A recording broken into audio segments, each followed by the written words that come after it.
voice of the manipulator, for disturbing tactics narcissists are proud to use. There is a certain cruel strategy that some narcissists admit they find disturbingly satisfying: the silent treatment. In the mind of an abusive narcissist, silence is not absence, it is a weapon. Psychologists describe this tactic as emotional starvation, a deliberate withdrawal designed to activate the victim's attachment system. When the narcissist knows their partner is anxious, desperate for reassurance, craving connection, or simply needing the basic confirmation that she matters, withholding communication becomes the perfect tool. The narcissist sits in the silence comfortably, while the victim spirals. In that emotional vacuum, her mind becomes the loudest voice in the room. Psychologists explain that the nervous system begins to generate catastrophic interpretations, replay old abandonment wounds, and create imaginary scenarios far more painful than the truth. The narcissist's absence becomes a psychological mirror, forcing her fears, not facts, to speak. Slowly, she unravels. Silent treatment is often considered one of the most effective forms of narcissistic control because it requires almost nothing from the abuser and yet inflicts profound emotional chaos on the victim. Many psychologists agree the power of silence lies in uncertainty. Uncertainty dysregulates the brain more intensely than direct aggression. When silence has successfully destabilized her, the narcissist may escalate to another manipulative tactic: triangulation. Now it is no longer just him and her. There is a third presence, a rival, a threat, a ghost in the relationship. This person may be a real individual or an invented narrative, another woman, a friend, an ex, sometimes even a stranger. The goal is not necessarily betrayal, it is psychological displacement.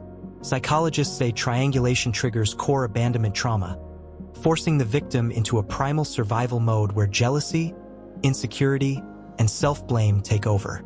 The narcissist relishes this emotional storm because now she is not only afraid of losing him, she begins to hate herself for reacting.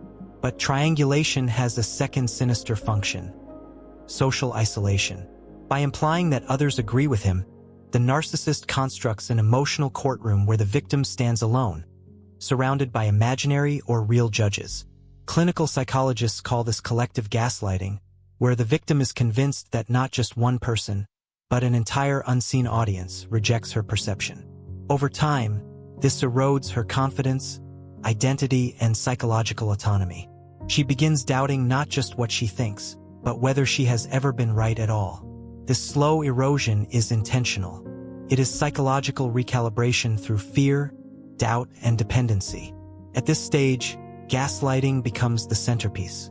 While many people use the term casually today, psychologists clarify that gaslighting is not merely lying, it is the systematic dismantling of someone's perception of reality. Narcissists rely on this tactic because once a person questions their own senses, memory, intuition, and emotions, they become much easier to control. The original term comes from the film Gaslight, where a husband subtly manipulates his environment and denies the changes to make his wife believe she is losing her sanity. Modern narcissists replicate this pattern. They distort facts, rewrite history, contradict previously stated truths, and then insist the victim is confused, irrational, or unstable. Over time, psychologists describe this effect as cognitive collapse, where the victim stops trusting themselves and defers reality to the abuser. At that point, control is no longer forced, it is surrendered. Then comes one of the narcissist's favorite stages: reactive abuse. Psychologists explain that this tactic relies on a calculated pattern of provocation. Subtle insults, microaggressions, emotional neglect, and boundary violations, until the victim finally explodes. The narcissist studies their partner's vulnerabilities early in the relationship, then uses them as emotional landmines. The victim may scream, cry, shake, break down, or finally defend herself. And in that exact moment, the narcissist strikes, not with anger, but with indignation. Suddenly, she is the aggressor. She is unstable. She is the problem. Psychologists identify this as the role reversal stage, where the abuser becomes the victim and the victim becomes the villain. And the impact is devastating. After such an outburst, the victim is flooded with shame, guilt, and confusion. Instead of recognizing the abuse, she blames herself. Her boundaries dissolve because she begins to fear her own reactions more than the narcissist's behavior. From a psychological perspective, this creates a trauma bond, an emotional trap where the victim feels simultaneously terrified to leave and terrified to stay. But healing is possible. Psychologists emphasize the first step: name the abuse. Once the behavior is identified, not minimized, not rationalized, the spell begins to break. From there, survivors must rebuild internal trust, regulate their nervous system, and reclaim the parts of themselves that were systematically dismantled. Boundaries, education, trauma-informed therapy, and support networks become essential tools.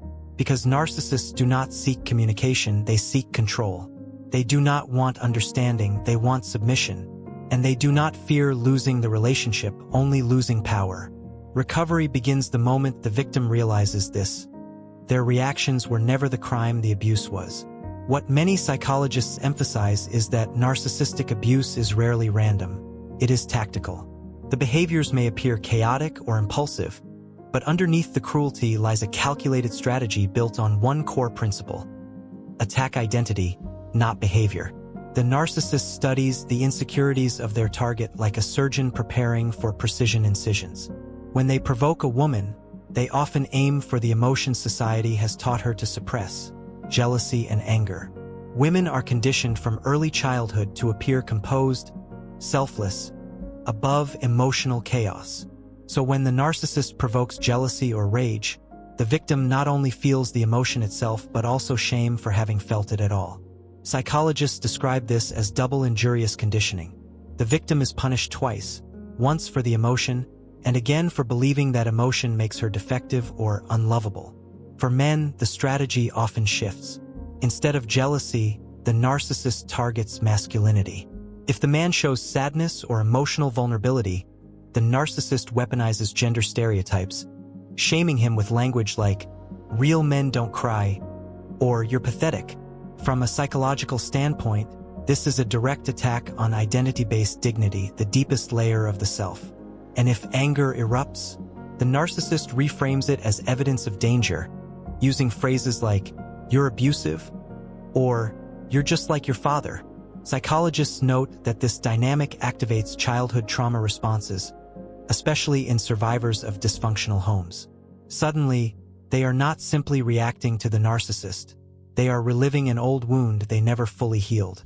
Trauma specialists often explain that this technique, linking emotional reactions to past family pain, is a form of emotional regression manipulation. It forces the victim into a younger psychological state where they feel powerless, ashamed, and desperate to regain approval. Once in that state, the narcissist can control them far more easily because the adult self, the one capable of boundaries, is temporarily silenced. At this point, the victim is no longer defending themselves against a partner's criticism. They are defending themselves against echoes of their childhood. Layered onto all of this is passive aggression, a tactic psychologists describe as violence disguised as subtlety. Passive aggression is intentionally ambiguous. It creates emotional harm without leaving evidence. Unlike overt intimidation, passive aggression is deniable, making it one of the narcissist's most effective psychological weapons. Researchers in emotional abuse point out that victims often struggle to articulate what has happened because passive aggression leaves them with emotional injury but no narrative proof. This ambiguity is the perfect environment for gaslighting, because the victim begins questioning not only the behavior, but their right to feel hurt by it. Over time, passive aggression evolves into a slow form of psychological erosion. The victim becomes hyper-attuned to tone, pauses, silence, or the slightest shift in energy, constantly scanning for danger, constantly bracing for impact. Psychologists refer to this as trauma vigilance, a survival adaptation that keeps the nervous system in a heightened state of alertness. This state mimics the physiology of someone surviving an active threat.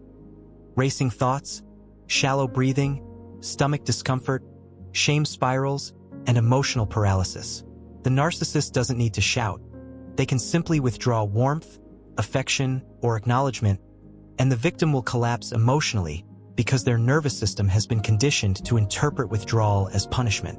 Eventually, victims begin reacting, not because they are unstable or irrational, but because the human nervous system can only absorb so much psychological threat before erupting. And when that explosion finally comes, the narcissist uses it as proof. See, you're the problem. Psychologists call this the reactive abuse trap, a cycle designed to break down self-trust. The victim apologizes, doubts themselves, and clings harder to the relationship, hoping compliance will restore peace. It never does, because abuse is not about conflict, it is about control. So the path to healing requires the opposite response: disengagement. Experts in narcissistic abuse recovery consistently recommend communication strategies like the gray rock method, where the victim becomes emotionally flat, neutral, and unresponsive. This is not because the victim lacks feelings, but because withholding emotional fuel starves the narcissist of the very oxygen that keeps the cycle alive. If passive aggression creates injury without evidence, gray rock creates engagement without reward. Psychologists stress that the most powerful boundary is not confrontation, it is removal of emotional access. If complete no contact is possible, it is the most effective strategy. But even when children, legal systems, or shared obligations prevent complete severance, survivors can still reclaim power by shifting the dynamic, responding only to logistics, withholding emotional explanations, and refusing to participate in arguments or narratives designed to provoke a reaction. The truth is simple yet painful. A narcissist is not addicted to you, they are addicted to the version of themselves reflected in your emotional chaos. And the moment you stop bleeding energy, the illusion begins to collapse. Healing does not start when the narcissist apologizes. Healing begins when you stop needing their behavior to make sense.